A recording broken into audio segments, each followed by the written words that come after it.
రెడ్డిక కామారెడ్డిలో కుండపోత వర్షాలతో భారీ వరదలు సంభవించాయి. పలు గ్రామాల్లో జల దిగ్బంధాలు చిక్కుకున్నాయి.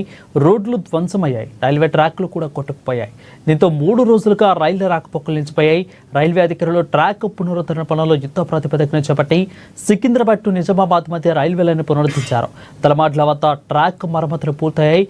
ఇక మరమ్మతులు పూర్తి కావడంతో యథావిధిగా రైళ్లు రాకపోకలు కొనసాగుతున్నాయి.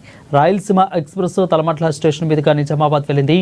36 గంటల పాటు కొనసాగిన మరమ్మతు పనులు మొదట డెమో ట్రైన్తో ట్రాక్ చెక్ చేసిన రైల్వే అధికారులు ఒక రైలును నిజామాబాద్ వరకు పంపిన అధికారులు ఇక నిజామాబాద్ నాందేడ్ మధ్య రైళ్లు రద్దయ్యాయి. వీడియో నువ్వు నా నంబర్